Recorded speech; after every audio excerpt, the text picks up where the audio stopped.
Hey guys, welcome in. It is Brad with College SportsCast. We are here for another episode of the Big Fuss Show. Can I please have your attention? There's all a commotion around here. What are you talking about? Let them yap at you. It's actually very.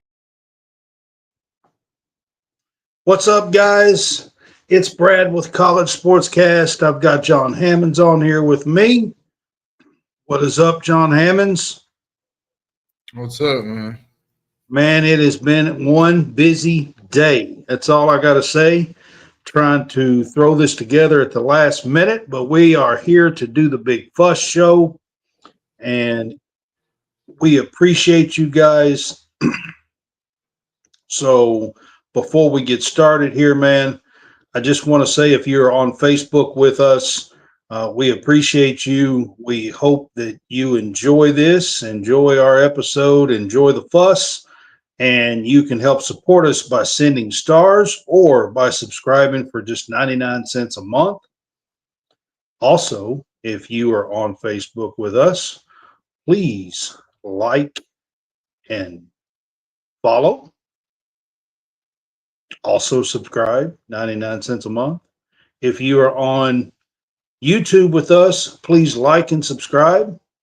We appreciate each and every one of you for joining and watching live or watching afterwards. It does not matter. We appreciate all of you. Share, tell friends. We are trying to grow, and we appreciate you. All right, John. So how busy's your day been? Because mine's been crazy busy. It's been a little busy. I didn't even know for sure if I was going to get home in time to do this, to be honest. So, all right, we're going to get started, John. We have a new AP poll out yesterday, actually. They are coming out on Mondays.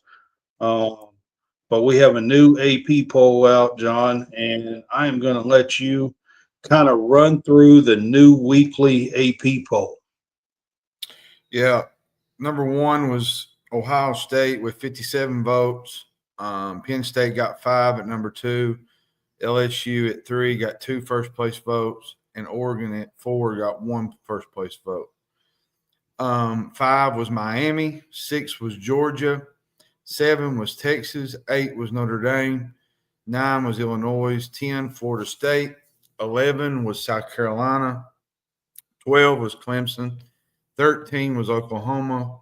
14 was Iowa State. 15 was Tennessee. 16 was A&M, Texas. 17 was Ole Miss. 18 was South Florida. 19 was Alabama. 20 was Utah. 21 was Texas Tech. 22 was Indiana. 23 was Michigan. 24 was Auburn. And 25 was Missouri. And Arizona State dropped out. And Florida dropped out. Well, Florida's not really a big surprise, to be honest. I can't say that Florida's a big surprise, but South Florida moving all the way up to 18.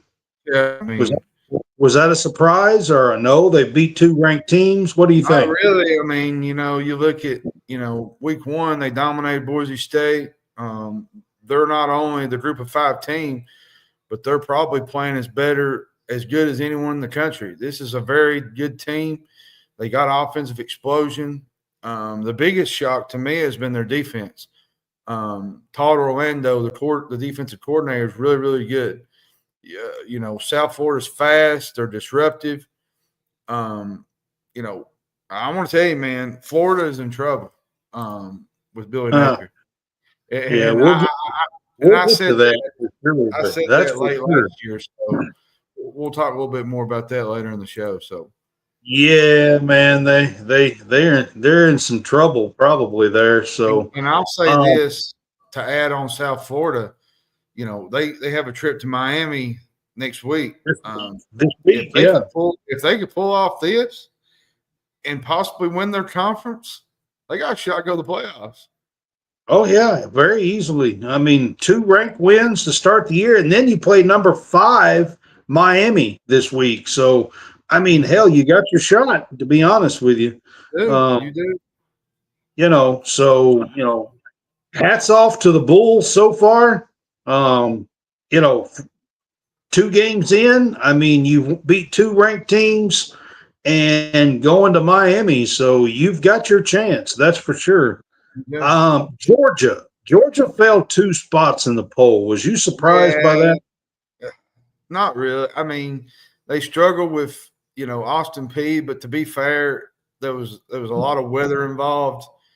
There was. There was a delay, and it just screws everything up. I said it, when they had the week 1 NFL kickoff, it screwed everything up. Weather delays cause issues. It causes disruptions, and I think Georgia just did not play the way they thought they should play, and I think the weather had a little bit to do with that. But Georgia's still Georgia. Until you knock them off, they're still the SEC champs. So we'll find out what they're made of this weekend when they play Tennessee. So it was interesting. There are no SEC teams in the top 5. That's No, interesting. I No. take that back. LSU. LSU's in the top 5. LSU is in there. It's my bad. LSU is number 3, and that's basically based off of week 1. But to be honest with you, Clemson didn't look all that well last week versus Troy. No, they did not. I'm going to be honest with you. Clemson's offensive struggles has been an issue this season. Cade Klubnik entered in as like a Heisman front runner. He's got some good receivers: Antonio Williams, Bryant Westco, TJ Moore. They brought in Garrett Riley calling the plays. There was a lot of expectations, and things have just not went well. They've not got on track offensively. Now, to be fair, LSU's defense is really good. You can probably explain why they played bad. LSU's got a better defense this year, but you don't. There's nothing to be happy about. There was a weather delay in that game as well, but in the fourth quarter, I'm pretty sure Clemson was actually down 16-0 in this game. Yeah, I mean, it's not a good thing when you're down 16-0 to Troy and have to fight back and try to get back in the game at home. Yeah, there's some issues there. Like, what's going on with Cade Klubnik? I don't know. I don't know. I mean, LSU, Garrett Nussmeier, they wasn't overwhelming last week as well. I didn't believe. So there's 2 teams from week 1 that everybody thought was going to be, surefire top 10 teams, and I think there's some question marks. LSU's still sitting at 3, but they didn't play all that well either. They didn't, and then to add to you with the ACC, this league is very wide open. You got Florida State, SMU, Miami, Clemson's still there, though they're 1-1. They don't look good. Miami. SMU's 1-1, which they blew a 14-point lead with 6 minutes to play against Baylor and lost. Miami looks good to make that jump. Pittsburgh, NC State looks good. Heck, even Virginia playing good. I mean, it's going to be fun to watch this whole season down the stretch and see where the ACC lands. That's for sure. I think one conference, and we'll get to them just a little bit later, but one conference I'm a little concerned about is the Big 12. Yeah, Kansas State's had an absolute collapse. What's going on? at Kansas State. I mean, everybody kind of hyping up their coach the last few mean, years. You go to Dublin, you lose a one-score game to Iowa State. They come home, barely escape FCS North Dakota. Just barely escaped North Dakota at home. Army came into Manhattan this weekend, took a big hunch out of their apple. Yep. So what's really happening with K-State? You know, Pyman, you know, I think he's a good coach. I mean, you got to figure this out, because I think they was one of my picks to be in the Big 12 championship, and that's not looking good right now. No, they definitely are not playing well. They definitely are not playing well, and we're going to get to some more Big 12 stuff towards the end of the show. But I mean, that's one conference I feel like is not playing up to par. I mean, you got a couple of teams that look good. Iowa State looks good. Texas Tech looks pretty good so far.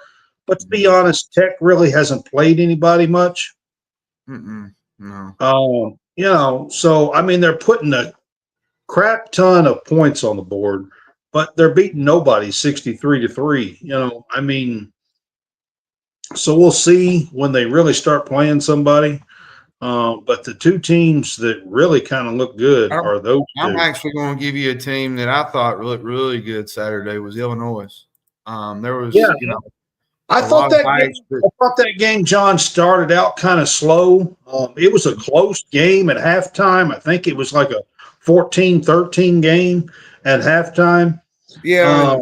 And then the second half, man, they just turned it on. It wound up like 45-19 or something. Yeah, you got to remember, you know, Duke had won 9 games last year, you know, but they did surrender, I think, 5 turnovers. Illinois, their quarterback was flawless. You know, he played really good. The Illini, their schedule sets up for them. You know, you got the game against Ohio State, but they're going to have home field advantage in that game. Yeah. So it's possible that Illinois could be playing for a Big Ten championship if you know Michigan's not looking great. There's a few teams in there that's not looked the part this season beyond Ohio State. Yeah. I mean, you got Oregon and Penn State and Ohio State. And to be honest with you, Illinois is probably next in line, you know, in the Big Ten right now. Yeah. I know Indiana's down there. I'm still not 100% sold on Indiana just yet. I want to see them play at least somebody with a pulse. I mean, yeah. Hopefully they have a pulse at least. I mean, come on, for real.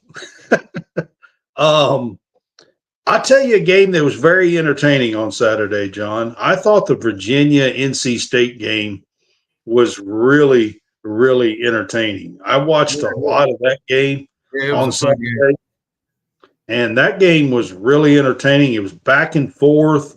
Virginia would get a 10-point lead, and then NC State would come back and get a 7-point lead. Virginia'd come back and take a lead. I mean, it was back and forth. Honestly, there wasn't a whole lot of defense. Nobody could stop anybody, but it was an entertaining game to watch. It was. I enjoyed it. And all right, so from there, we are going to go to our pick 6 topics. Give me just a second, guys, and we will get to our pick 6 topics.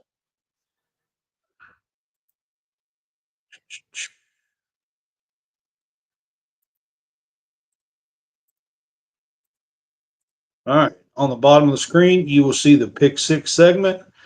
John, I got a few topics here for us. This one, I'm going to put this up here, and I got just a little bit to say here about this one. I feel like the top of the SEC is not as stout as they normally are. I think we have quite possibly this year. I mean, I thought Texas was going to be one of the teams. I thought Georgia was going to be one of the teams, and I'm not saying they're not. I'm just saying they haven't started 2 games in. I mean, Georgia hasn't really played anybody, and they were favored 46 points and only put up 28 on Austin Peay last week. I know that we had the stoppage. And to be honest with you, Texas struggled. First quarter, they had nothing. They scored 28 points in the fourth quarter or in the second quarter and only had 38 the entire game. And played a little old school. I can't even remember who it was now, but San Jose State. San Jose State. That's right. And was favored 40 some points. I don't think Texas looks as strong. I didn't think LSU played well. Ole Miss and Kentucky. Ole Miss stayed right with Kentucky as bad as they played sometimes. I mean, South Carolina and the offense, they wound up with 38, but I mean, they didn't have a whole lot in the first half. A&M didn't look good, really. A&M didn't look great. I mean, I could go on and on. I'm a little bit concerned about the top of the SEC. With that said, let's talk about our top 6 teams in the SEC. My top 6 are LSU, Texas, Georgia, Tennessee, and probably Ole Miss. That's 5. Oh, and probably I'm going to go Oklahoma. I think what Oklahoma's doing is pretty impressive. I'm going to put them in my top 6. John Mateer, he had an outstanding game Saturday. He's a transfer from Washington State. He had 270 passing yards, 3 touchdowns. He's good with his legs. He confused Michigan's defense all night. He had them tore all to pieces, and he was the difference in the game.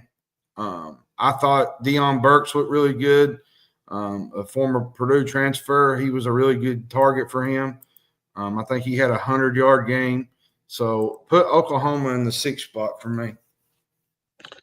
I mean, you can't argue with the way Oklahoma has started.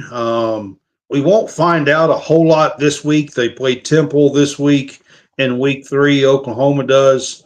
But there is some more SEC play going. There's some going to be some big games. Georgia travels to Tennessee this week. Florida goes to LSU this week.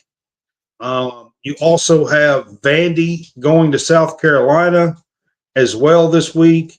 So there's some pretty good games this week in SEC play. We will begin to maybe have a little bit of separation and find out who's who here. I mean, John, I thought Texas A&M would probably be in the top 6, but they haven't looked fantastic even against lesser opponents. We'll find out this week. A&M plays Notre Dame this week. Yeah, so you jump right into a tough opponent on the road. So we'll see what Elko and company can bring to the week 3. Yeah, I mean, so I'm trying to think of another team here. Missouri, they did have a decent win against Kansas, a rival game over the week. They're the top of the SEC, has some leakage. We saw Alabama lose to Florida State. Yep. Georgia hasn't looked great. Texas looked kind of shaky early. And lost to Ohio State. The middle part is where it gets kind of murky. You got Auburn, Oklahoma, Missouri, Vanderbilt, and now you got Mississippi State. And to add to that one, Missouri.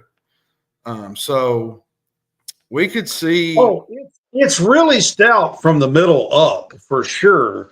I'm just kind of worried about the very top is what I'm kind of worried about. Yeah, we could probably see the SEC beat each other up in the next couple of weeks. Yeah. No love for Vandy here? I said Vandy. I'm talking about in your top 6. But not yet. I mean, they beat Virginia Tech, which is not a great football team. They beat Charleston Southern.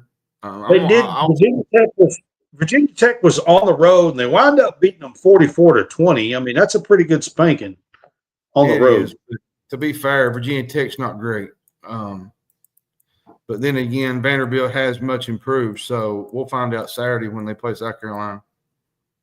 Yes, they do play South Carolina on Saturday, so that's going to be a telltale sign there for the SEC. All right, I just wanted to run through because I feel like the SEC, the top 2-3 teams may not be quite as strong as they normally are, but I do think like 3 through 10 is just as stout as any league, if not way more than any league in the country. All right, let's get to a topic.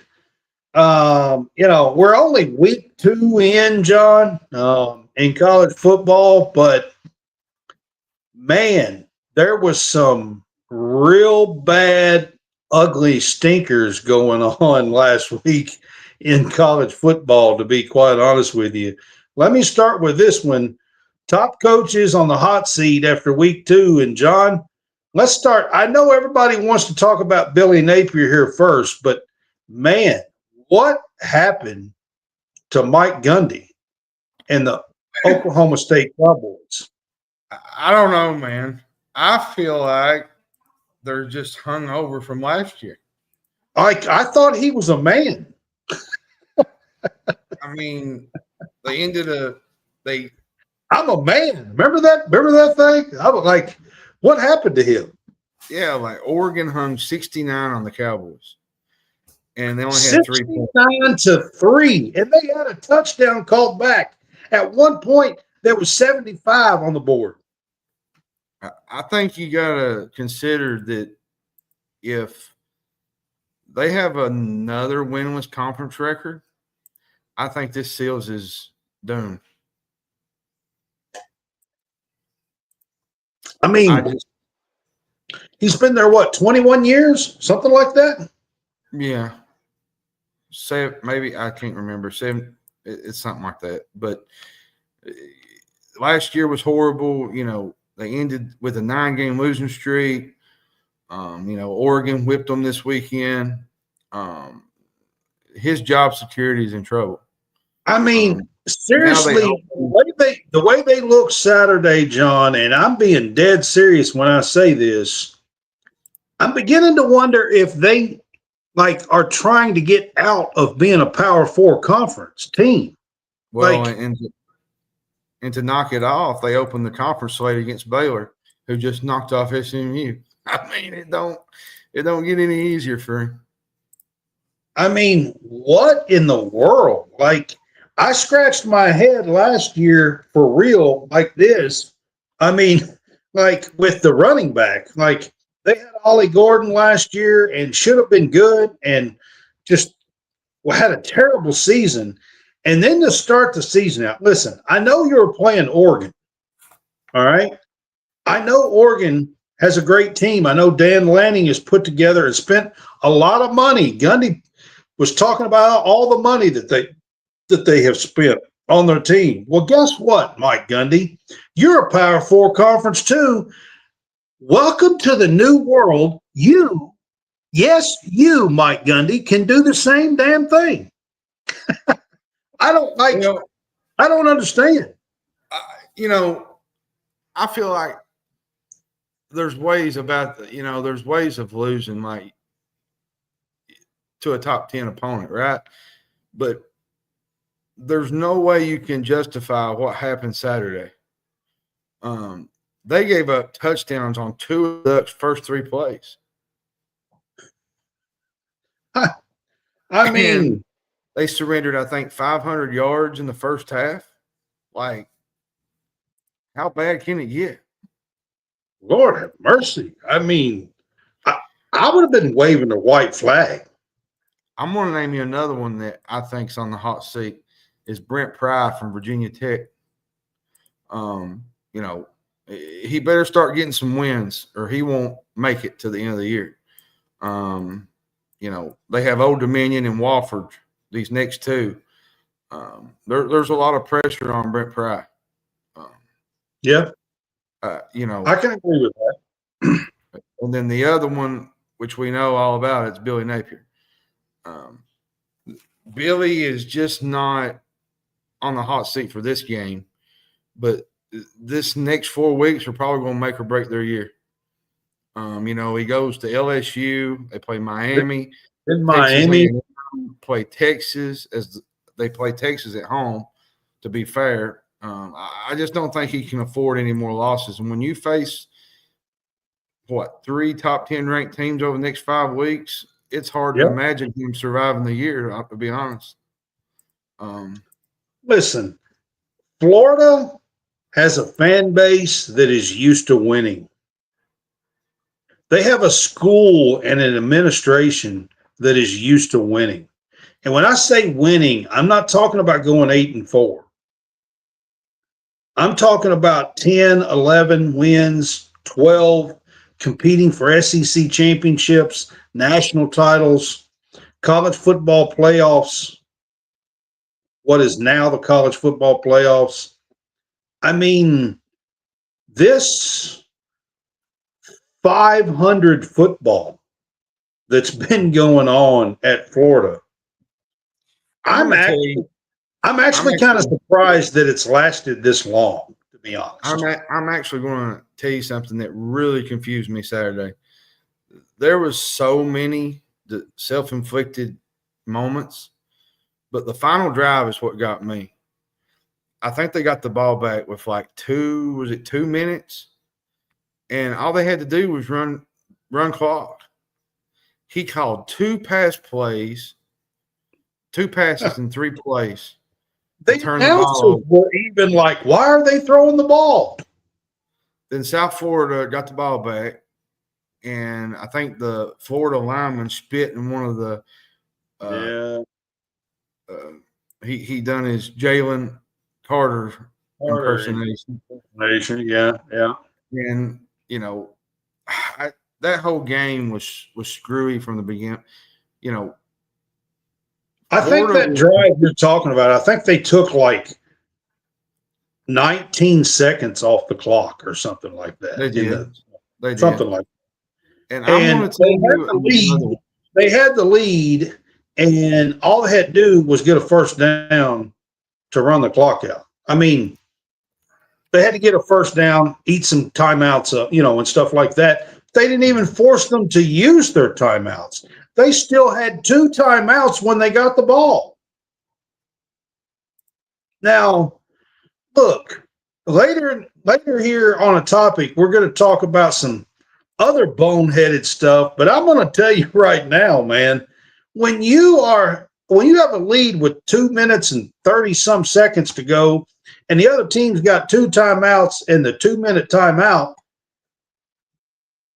I don't know, man. Maybe, just maybe, you should try to run the clock out.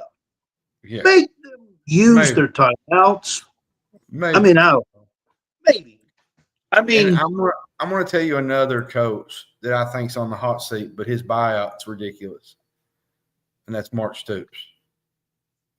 And I know people's going to say, well, Kentucky's not going to be able to afford it. Probably not. But he's under fire. There was a lot of mistakes in that game Saturday.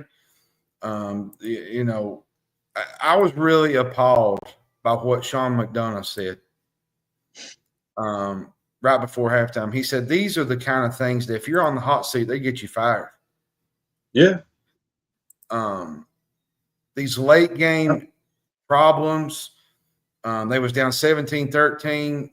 Kentucky was in field goal range. They didn't bring the kicker out. The play was a disaster before it even began. They couldn't even get set pre-snap. What should have been 3 points on the board turned into 2 penalties, and you could tell. To be fair, John, it would have been a very, very long attempt at a field goal where they were. It would have been like a 57-yarder. Now, the kicker they have is supposed to be able to kick from 60, so I'm not going to sit here and tell you that he couldn't have made it.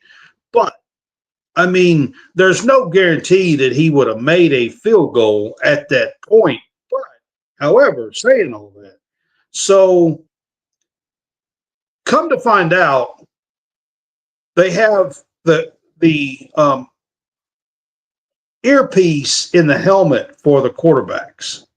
And Calzada's earpiece quit working. So late in that first half, that is part of what the problem was. Okay. However, when that happens, they're supposed to be able to have hand signals so they can do hand signals. The problem is that Bush Hamden's upstairs in the sky and at the, he's upstairs in the sky trying to look down on everybody, and he's not on the sidelines, and everybody's lost. The formation's lost. Nobody knows what the hell's going on. What play did you call? Where are we supposed to line up? I mean, are we taking lunch? Is it halftime yet? I mean, who the hell knows? Here's the thing that really gets me is, the play con is a mess. The biggest bizarre play call was the fake toss on a 3rd and 9 draw play. You had we'll get into this just a little bit more because I have another topic that has to do with this. But for real, there is a problem. It's mainly on the offensive side of the ball. I don't know if Stoops is going to be really on the hot seat yet. I'm not ready to put him there just yet, but it's getting close for sure. I know the fans are fed up with it, but I'm talking about the administration. Yep. All right, John, I do have one more pick six topic for us tonight. I kind of threw this one in at the last minute, so if you're not prepared for it, I get it. But we talked about quarterbacks last week. I thought this week we would do top 6 running backs through week 2 and kind of go with a rundown of the best running backs in college football so far. I'm going to say that's tough. I think I'm going to go Jeremiah Love. I still think he's got some things in his bag. Yeah, Notre Dame has just not used him. Well, they only played one game, but they never really used him in the Miami game. It just felt like he just was not used properly. The second one would probably Nick Singleton from Penn State. He's really, really good. I think he's the most complete back in college football. He's got a lot of speed. Third, I'm going to go Micah Hughes from Oregon. I think he's really, really good. He's one of the tops in the country. They lost Jordan James to the NFL. They got him to replace him. And then 4, I know you're not going to like this. Probably Isaac Brown from Louisville. Isaac Brown. Okay. I think Isaac's really, really good. He finished 3rd in the ACC last year. He's the leading returning rusher for this year. He's probably one of the better backs in the ACC. He won ACC Rookie of the Year. I think he's a really good back. Ahmad Harvey from Missouri is really, really good. He is a good. I love Hardy. Luther Burden was the main spark for that offense, but I think Hardy was really, really good last year at Louisiana Monroe. He won the Sun Belt. I think he's a good pickup. I think Hardy was a good pickup. And a lot of people don't realize that Kentucky was after that kid. Yep, they were. Ole Miss was too. So, and then I'm going to go. How many have I said? You said 5. I'm going to go Bryson Washington from Baylor. I like this kid. He redshirted last year, in 23. He had a really good campaign last year. He really took off at the end of the year last year. I thought he was really big this weekend. I thought he's one of the top backs in the Big 12. There's a lot of backs, Brad, that you could probably put in that top 6 range, but I'm going to go a bonus, and I'm going to put in Seth McGowan. I think Seth's playing really, really well for Kentucky. If they will use him 20 times a game, I think he could be in that top 6, 7, 8 running backs of the country. Yeah, I do too. I think he runs with a purpose. He runs like he's pissed off all the time. There was a play Saturday. I was at the game, and me and Dad was talking, and I was like, he just runned over a guy. It was a linebacker for Ole Miss. Just runs him over every time he has a chance.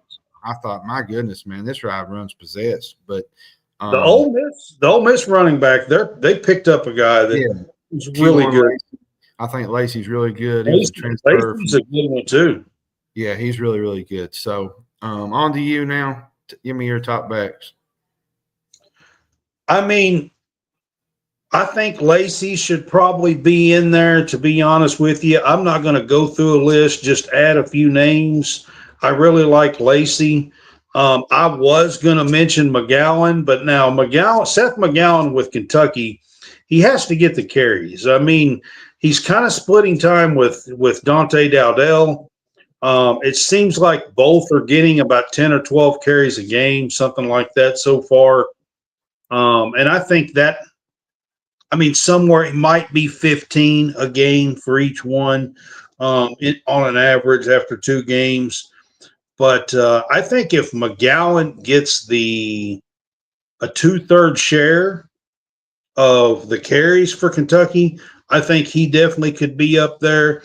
I was definitely going to say Hardy from Missouri. I think he runs really, really hard. I think he has a lot of elite talent. So I'm just going to leave it as those, and we will go on to our no-fly zone, guys. Let me go back up. We're going to go to our no-fly zone.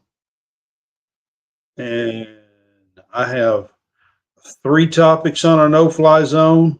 We're going to get to our first one. Now, John, I'm going to let you say his last name because I can't say it. Not right. Nico Iamaleava. I could say it if you say it, but I cannot say that without it for nothing. All right, I have a statement here, and I want to know if this is fly or no fly. Nico made the worst career move in the history of college football. I think so. Yes.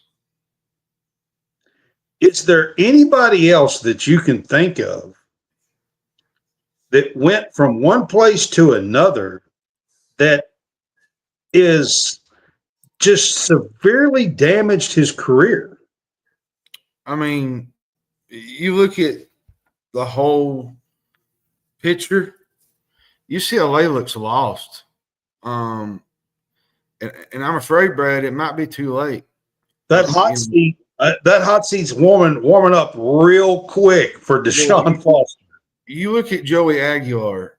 He's probably getting ready to play one of the biggest games of his life Saturday. I mean, it probably will be. It's not going to be one of. I'm sure it's the biggest game of his life. And so far, John, he looks like a top 3 round pick, and Nico looks like he may not get drafted. Listen, it's been a rough 2 weeks for UCLA. This is a team that many expected the Bruins to be better. He simply has not been good. Now, to be fair, I thought he played pretty good Saturday. Looked good in the second half, and he kind of got settled in. But the second, I don't know, Brad. I think it was the final drive, and he threw a tip pass and it got intercepted by UNLV. It's just he's so inconsistent. I thought he did better this week than he did in week 1. I'm going to give him probably a C for this grade. I mean, they I thought lost he to played. Utah 43-10, and then they turned around and lost to UNLV 30-23 last week. Like you said, he threw an interception, a tipped interception to end the game. They were driving during that drive, but man, Joey Aguilar looks. I mean, they're throwing the ball all over the field. They scored 72 points on the School of the Blind, whoever they played last week. I mean, I mean, something like that. I forgot who they played. That was pretty good. I mean, you know something that's really I'm not a fan of Tennessee, but I was kind of watching the whole Joey Aguilar thing, and his 82-year-old grandmother. yeah, I did see that. That was kind of nice. She traveled from California.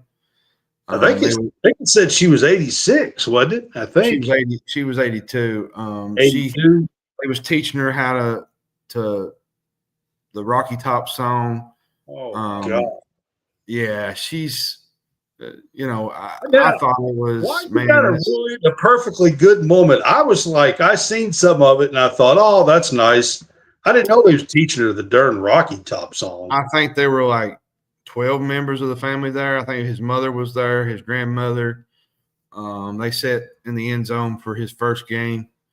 He put on a show, man. 288 yards, 2 touchdowns. But he never played after halftime.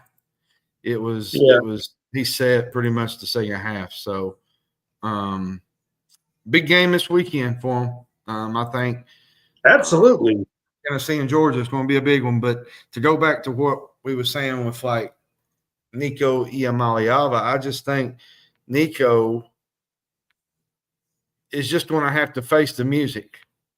And I think this is every bit of a fly. I cannot think of another person who left the school, went to another school that has made a worse career move than Nico. Period. I agree with you. That's my fly. I'm going to go fly with you. I think it's really hurting him in the long term.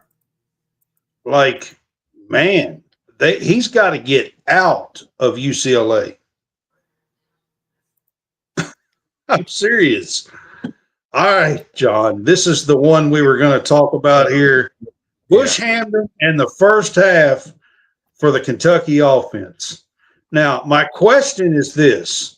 Was that the most embarrassing operation in SEC history for an offense?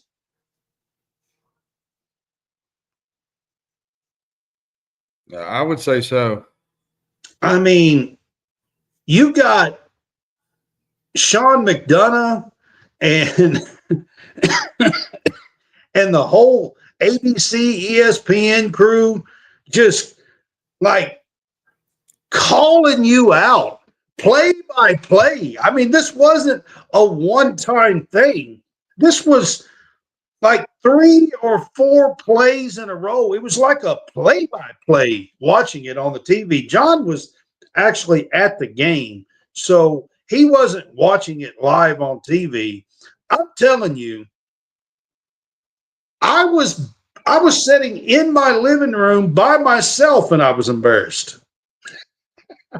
I mean, what in the world? Now, they did come back, like I said, they come back and said that the earpiece in the helmet quit working, and I get it that does cause issues. You probably, the first time it happens, you probably are going to look a little lost. I get that. There's no excuse for that happen 4 times in 4 straight plays. No, and the good positive thing is Kentucky is probably running the football better than they did a year ago. But the problem, like you said, the passing game and the inability to make explosive plays has been really putting this offense behind the 8 ball. UK has not scored more than 2 offensive touchdowns in 10 games against power conference opponents under Bush Hamden. Guess how many passing touchdowns through 2 games that Kentucky has? Take a wild guess. 1. 0. I would think they would have had 1. It's 0. They had 3 rushing touchdowns in the first game and two against Ole Miss. They have 5 rushing touchdowns and not a smell in the air passing. Nothing. Nada. I mean, John, I can do that.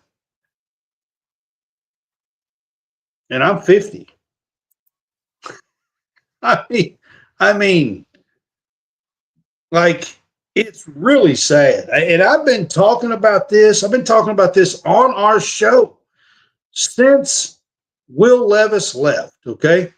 This is 3 straight years now I've been talking about this. I thought we had an absolute dud. He left. We got Bush Hamden, and I'll be damned if he's not worse. He's not great. Listen, not great is a real nice thing to say. Yeah, it's. I mean, that's really nice, Clark. That's real nice. Yeah, well, I just don't think he's a great offensive coordinator. I just don't.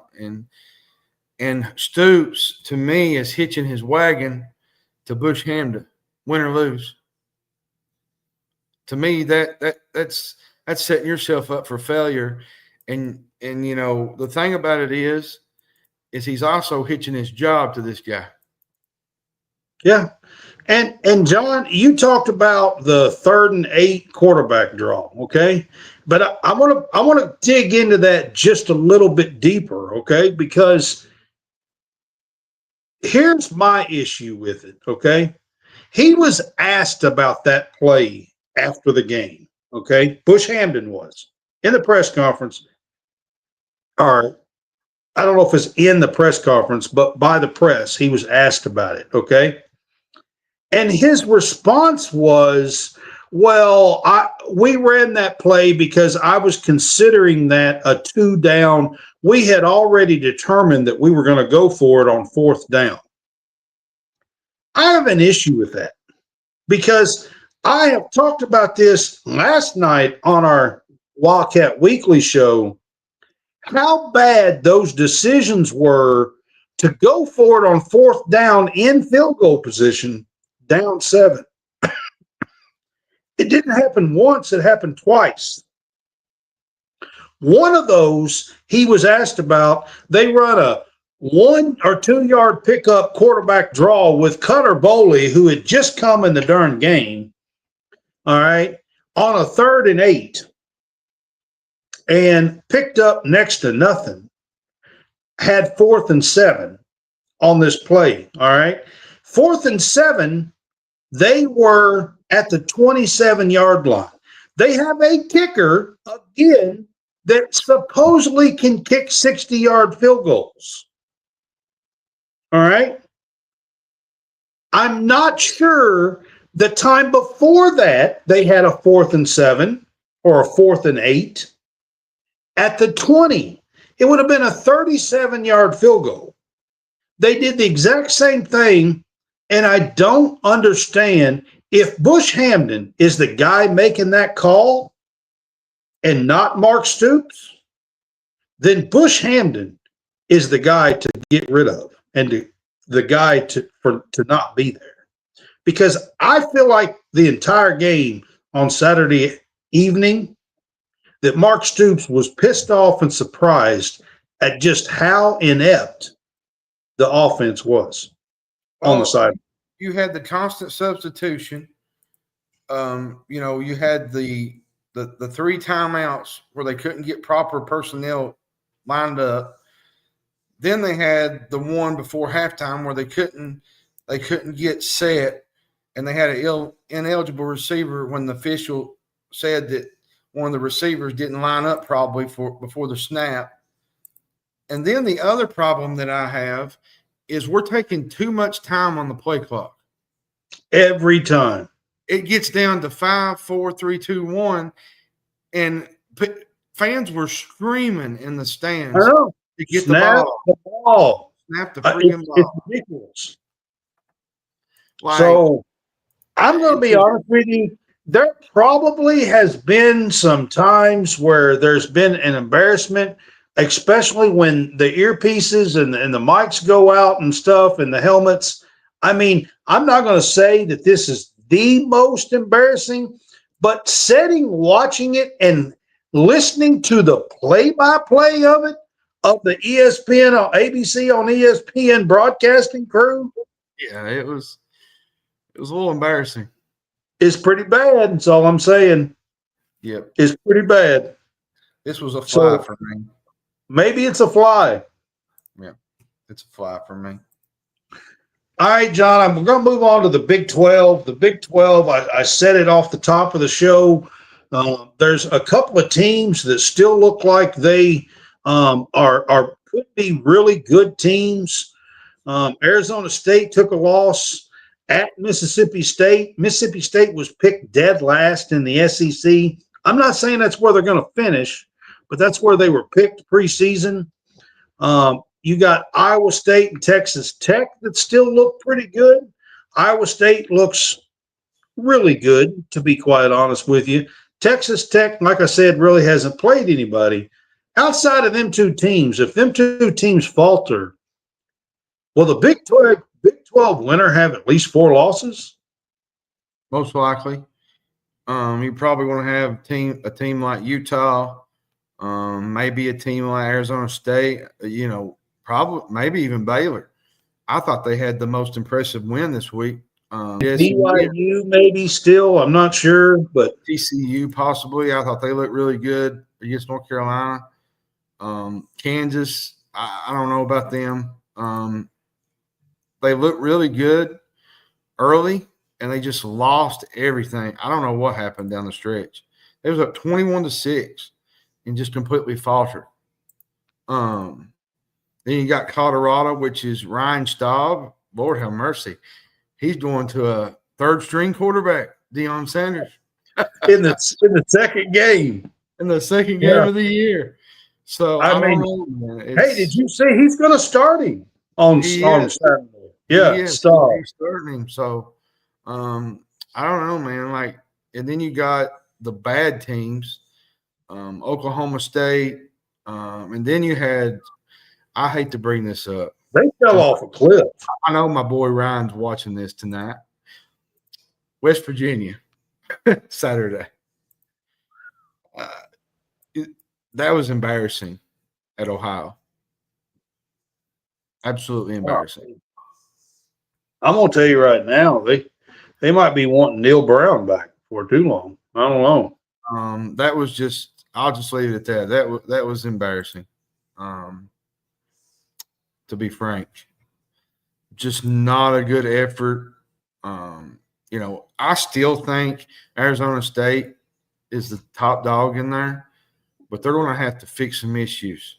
I felt they could not throw the ball. They were like they're playing like Kentucky. Well, you got to get some receivers involved. Jordan Tyson is one of their top guys. But they need other guys in that mix. I think you got to use the tight ends a little bit more. They don't really get John, did you see Sam's Levitt's last throw? Yeah, I seen it. I mean, not great, Bob. Is his hands 4 inches? I mean,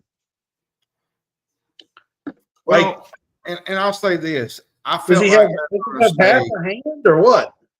I felt like Arizona State should have went for it right there at fourth at the 1 yard line, because even if they don't get it, you have to make Mississippi State go the length of the field. They kicked the field, man. In the second half, they could not. complete a pass. They could not pass the ball. They ran the ball pretty good, but I mean, they could not pass the ball. And then you got Kansas State. You know, they have an inconsistent running game. You know, there's just Here's a the lot. thing about Kansas State. They'll probably figure it out and end the season with 3 losses, and they already have 2. So, I mean Avery Johnson is good. It's just it's putting it all together. But I think this is a fly, Brad. I think I'm going to say no fly. I still think that the winner of the Big 12 will not have 4 losses. I think there'll be maybe 2 or 3 at the most. Yeah. Yeah, but I on this one, I am going to end this one with a no fly. And then, John, we are going to move to our last and our big topic. We always have fun with this one each week. We're going to move to our good, the bad, and the ugly. So week 2 in college football, we always have a little bit of fun with this one here at the Big Fuss Show. We call this the good, the bad, and the ugly. So each week we pick a good, bad, and the ugly. So, John, I'm going to start with you. What's your good from week 2 of college football? I'm going to go John Mateer, Oklahoma. I felt like he played really, really well Saturday. Oklahoma, got a big win over Michigan. Michigan does not look like your normal Michigan team. Their defense just got clamped on Saturday by John Mateer. I felt like he just made plays with his feet. He made a lot of great decisions with the ball. And Oklahoma's defense, I thought, played really, really well. And then my other good would be Mississippi State. Last year, Coach Levy, they had a really, really tough year. They come back after blowing a 17-0 lead Saturday, and they won the game on one of the craziest plays I've ever seen. Wide open down the middle, and just unbelievable. He was catch. definitely wide open. Unbelievable catch. My bad would be Billy Napier. Like I said, there was a lot of issues there Saturday. He just, you better get it. You better get it fixed. You got LSU Saturday, in the jungle. Yeah, in Death Valley. You better get things kind of figured out. I'm trying to think. What else? I'm gonna go. My other bad would be BYU or SMU. They had Baylor beat. They was up 14 points.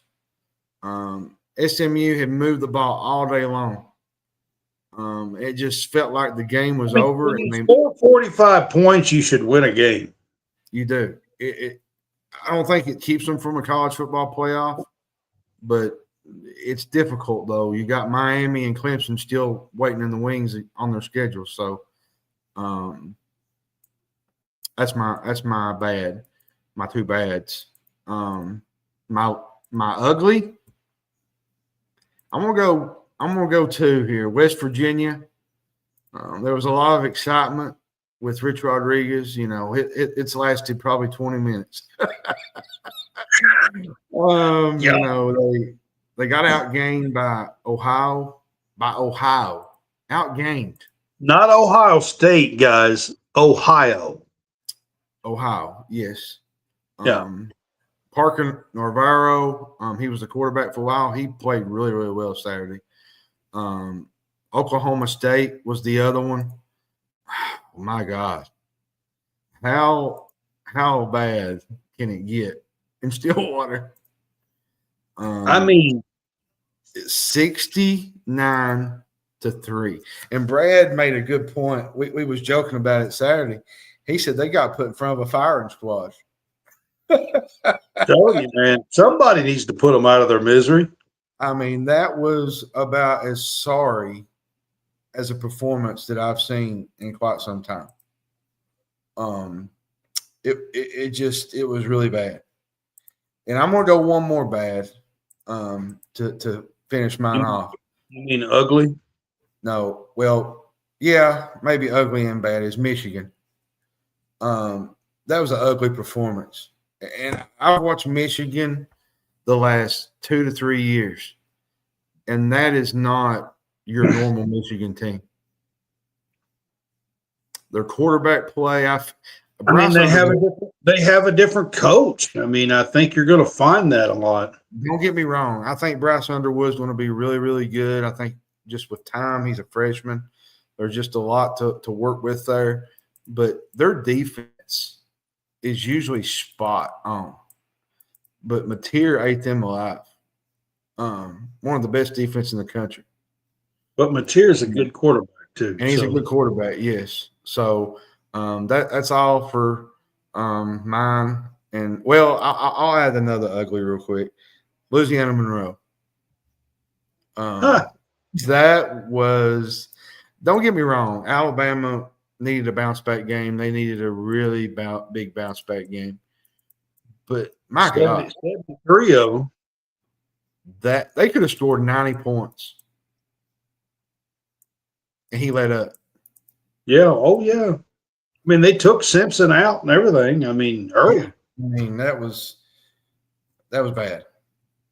Yeah. So, on to you. All right. So, my good, bad, and ugly. All right. So, one that you didn't mention, and I've got an article coming out in the morning, 8 a.m. on Stadium Rant about Ty Bryant. He is a legacy recruit at Kentucky, and he had 2 interceptions of Austin Simmons in the first quarter, setting up 10 points for Kentucky. Today, he was named the Jim Thorpe defensive back of the week for college football. And like I said, he is a legacy recruit. His dad played for Jerry Claiborne in the 80s. His dad actually played on the team with Bill Ransdell that went 9-3 and won what has been known as the Outback Bowl, is now the Reliquest Bowl. It wasn't called that back then. It was called the Hall of Fame Classic back then. But they went 9-3, finished 19 in the country. His dad did. And Ty Bryant was born in Lexington. To have the fans cheer for him like he did, like they did on Saturday in Lexington at Kroger Field, being a legacy recruit, wearing his dad's number 14. He wears his dad's old number for UK. I just got to give a shout out to Ty Bryant. Check out my article in the morning on Stadium Rant on Ty Bryant. So I got to say that. And then his dad is actually Cisco Bryant. Cisco Bryant. Yep. He played from 83 to 85 for the Cats. He was a wide receiver. Had almost 500 yards and 6 TDs in his career. And like I said, helped lead Kentucky to a 9-3 season, and was ranked 19th in the country in '84. So yeah, I mean, just a really good feel-good story for Ty Bryant to do that at home. So I got to put that in here. And I mean, I agree with you. So we was talking about hot seat. I was Brent Venables at Oklahoma, but when this season started, I was kind of thinking that he might fall on the hot seat. And so far, 2 weeks in, John Mateer looks like he's going to up the ante for the Oklahoma Sooners. And I believe that they're going to have looks like a very good season. I like the way they look so far. The bad, John, I wanted to kind of go ugly with this, but I'm going to put Bush Hamden and the offense for Kentucky in this one. I think, if nothing else, it was at least really bad. So I'm going to put that one in on this one for the bad. I'm also, for my ugly, man, I'm going Billy Napier. The way you ended that game, you had the lead, man. Like, What are you doing? Like, okay, Gundy, like I said, man, I'm not even. Did he even make the trip to Oregon? Was he even there? I mean, seriously, I'm not sure. I have no visual proof that he was even there. I mean, 100%. I don't even know, like, if he made the trip to Eugene or not. But Billy Napier, man, for real, you had the ball under 3 minutes and had the lead 15-13. Your opponent had 2 timeouts. Well, and to be fair, they hadn't really played well. Every And still had coach to lead. in America, every human being that loves football and has a passion for football knows that you run the ball and make them eat the clock up and make them call their timeouts. Yep. I mean, there is no excuse for what you did to end the game and only eat up like 17 or 19 seconds in 4 plays, punt the ball back to them, give them every opportunity. They still had both timeouts and the 2-minute timeout because your big dummy didn't even eat up the clock to the 2-minute timeout because you're throwing the ball all over the place. Well, and like I said, they had the lead and still yet did not play very well. They had the opportunity to win that game, even with the way they played. And then to beat it all, you had a player spit in the guy's face because they were fixing to get beat. And I mean, listen, I don't know what went on in the football world this past week because there was also an incident with the Dallas and the Eagles game. And we talked about that a little bit the other night. Mm-hmm. Everybody, it's not cool to spit in somebody's face. All right. It's just not cool. Like, chill out, calm down. I'm a competitive guy. I love sports, dude. All of them. I'm not going to spit in somebody's face. I mean, come on, man. For real. I will say this before we kind of go. Another thing that I saw Saturday that I thought was pretty funny was Fran Brown, the Syracuse coach, made his team do sprints after they beat UConn in overtime. Huh. After the game. After the game? Fans there, yes. Huh. I thought that was pretty funny. Yeah. I mean, he's building a culture there. Everybody's saying, how they lost to Tennessee, but he had 10 wins last year. He's building a culture at Syracuse, and Syracuse is going to be something with that guy as head coach. I mean, that's fair. I mean, he's doing a good job. He done a good job last year, and they got Will Howard and had a good year. And we'll see exactly where they end up this year in the ACC. I did want to kind of just add real quick the spitting incident. Just drop it, man. That's just not cool. Not at all. All right, we are going to end it up. I am going to put a couple of things on here, guys. Home Field Apparel, check them out. Go and for premium collegiate vintage apparel, use our code CSCast. It will help us out, and you'll get some really cool tailgating gear for football. The Real Fresh channel, appreciate them. They are on Tuesday nights before us on our Facebook page, as well as check out their YouTube, Stadium Rant. Check out their YouTube. Both channels have lots of really cool shows, NFL, wrestling, all kinds of stuff, man. Check them out. Our Wildcat Weekly show debuted last night. If you did not catch it, we had a special guest, sophomore Kentucky volleyball player Asia Thigpen was on our show last night for a short 15-minute segment. at the beginning of the show. Our debut show was last night, and Asia Thigpen was on the show for us, and we appreciate her in Kentucky volleyball.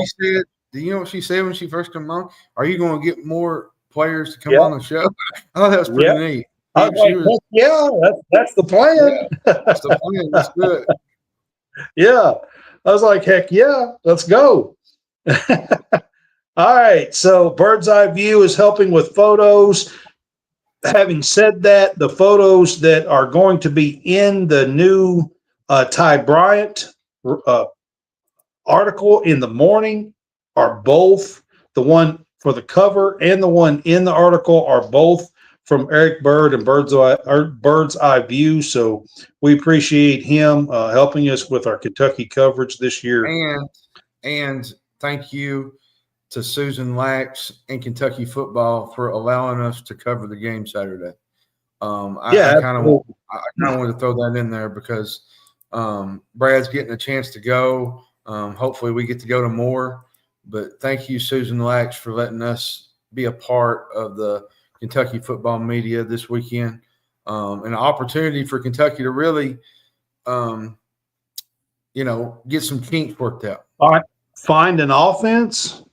It'd be a good one. It would. Yep. I mean, that would be a good one because they're going to need it. Like, you got to throw the ball and have a smooth operation. Well, and two going into the bye week, which would help. So go fresh. Look at there. Go Wildcats. We got Howie Fresh on the show as we're ending things up. What's up, Howie Fresh? Go Jets. Yeah. They actually pulled it. They actually pulled it out Sunday. The Steelers. Aaron Rodgers come through. They did. They pulled it out at the end. All right, guys, if you have not checked out all of our shows, we had some preview shows. We're 2 weeks in. You may want to check them out. And we do this show, the Big Fuss Show, on Tuesday nights, and our game day pick'ems are on Friday nights. And then we started our debut show this last night on Monday nights, Wildcat Weekly. So that is our shows. Appreciate it, Fresh. Appreciate that, man. All right, guys, we're going to wrap this up, and we're going to call it a night, and we will see you guys on Friday night for our game day pick'ems. It's kind of tough. I'll be honest with you, John. I'm not impressed with the week 3 slate. I ain't either. I'm really not impressed. Maybe I'm going to try a few games, like Georgia, Tennessee. There's a couple, but I mean, 2 or 3. There's some underrated games like Arkansas and Ole Miss. Maybe South Carolina, Vanderbilt. There may be a few. Honest with you. I'm going to try my best to get 12 games together for us for Friday night. I was looking at it, and I only saw 9 or 10 that I felt like was worthy, but I will put a few other games in there, and we will have our game day pick'ems. I'm just like week 3, the slate is a little thin. Yep. All right, guys, y'all have a good night. We will wrap this up and see you on Friday night. Y'all have a good one. Have a good